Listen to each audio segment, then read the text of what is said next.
I'm just wondering if, I'm Susanna Fuller, I work for the Ecology Action Center, and I'm also a grad student at Dalhousie. And there was a study on the ecosystem changes in the Bay of Fundy that Ellen Kensington, myself, and others did, that did show a complete bottom community change from the time John Caddy did the study to the time we did the study. And that was the only 2 times, except for this coming year, that there's actually been a complete survey by DFO of everything that comes up in the scallop dredges.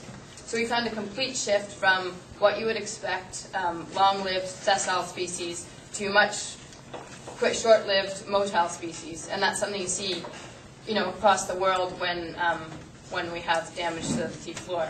So I'm just wondering if that study was taken into consideration when a decision, I'm not sure the decision was made to go into a new place or not. Also, Michael Kaiser's global review of the impacts of fishing gear, which found that scallop dredges were in fact the most detrimental to the bottom. And the other thing I'm wondering is how this fits in with the new policy that I know is being developed in Ottawa about frontier areas, and when new areas are opened up to new fishing gear, according to the UN Sustainable Fisheries Resolution, Canada now has an obligation to assess that damage.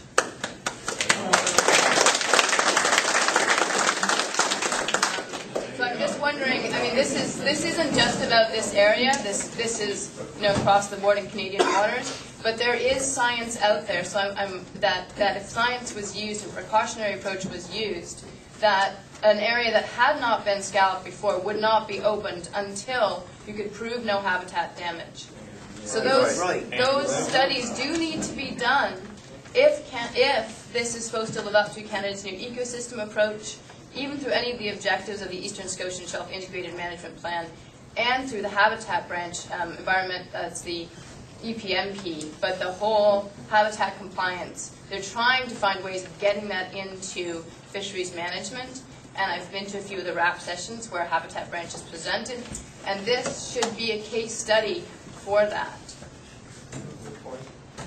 As far as using the decision-making tools available to assess this proposal, no, it has not been done, because this is the first step of reviewing the proposal with the stakeholders and getting comments. Is the proposal for this year, though? This happened this year? Yeah. So you don't really have, you have to go through that to be accountable. Well, not to say that we won't once we get to that stage. But you can't do it after you open the fishery. Then we haven't opened the fishery. But if it's for this year, well, the proposal is for this year, but there hasn't been a decision made if it's going to open this year. Because if it is going to open this year, my point is that you don't have time to do the science. Well, if the science is, you might be absolutely right, and that might be some part of the decision-making process. Okay. But there's been no decision, there's been no science review to answer your question specifically. But there has been no decision to start this fishery on any kind of commercial or experimental basis. And who knows, here and then over there. Was DFO aware of what this lady had said, that it had to be tested before anything could be opened? Was you aware of this? I know that DFO is endorsed an ecosystem-based approach, and that we're rolling the program out on a, I guess on a. Well, apparently, it has already been passed. Well, it's been passed by the UN and different agencies, and we're trying to do catch up on some of those aspects that she spoke about. If it has been passed that it's supposed to be significant studies before anything is open, why do we even have this meeting if there hasn't been any studies? Well, maybe there's ways of getting the studies done, and I mean, we got to start. We got to start somewhere. These are in relation to frontier areas. There is a huge debate going on right now, as this lady will probably confirm, as to what constitutes a frontier area.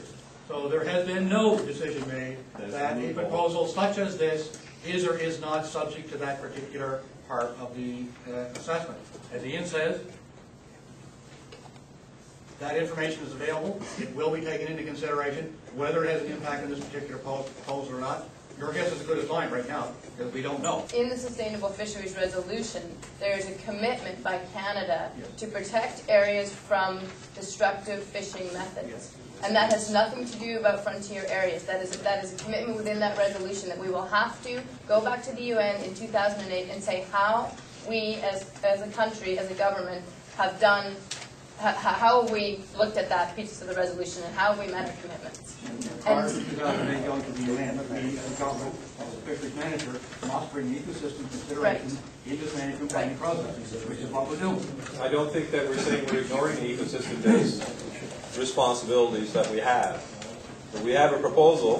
First thing we do is we bring it to the community, see where we go, and see how it goes. And if there's any, any potential for it to, go, then we'll have to do some kind of assessment on impact. So that's the best I can tell you. I mean, we get. If it doesn't hurt the bottom, why isn't those catches in the last 10 years up the west have kept dropping every year? Lobster catches dropped every year, but this doesn't hurt the bottom. How come? Like, Catches where?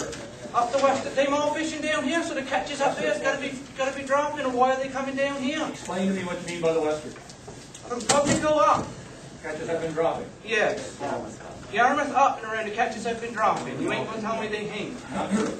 Yeah. Well, I mean, We got 3/4 of the licenses down here, and you've got 200 up there. No wonder you got a few lobsters. You ain't got half the competition. well, Price figure it in. if you came to a meeting in Digby, you would hear the opposite, that we're absorbing the majority of licenses. So Who said that? they are saying it in Digby. Who's All the holding boats the majority fishing in of the deep licenses? water and all that. So to the western. I mean, it's lobster fishing. Where there's lobsters, people will go. So If lobster goes under, this place is a ghost town. The scallop is not going to save it. But if scallop does not exist in this area, we're going to get by. And last year, I think it was around Seal Island when there was scallop in there. There was 2 boats that go lobster in this area that's got scallop license that took one drag, they dragged, and they got out of there. Now, the reason why they did, because they had too many lobsters in there. And one of the buddies of mine that did it, he said, I had to get over there, way too many lobsters. But the boats from Digby, they just kept on going. Because there's no effect in them, okay? And like I said, why would they leave and this Digby fleet wouldn't? So apparently it must be somewhere along the line, the boats down here that is scalloping have a different opinion than what ones that come from Digby do. That they got nothing at risk here.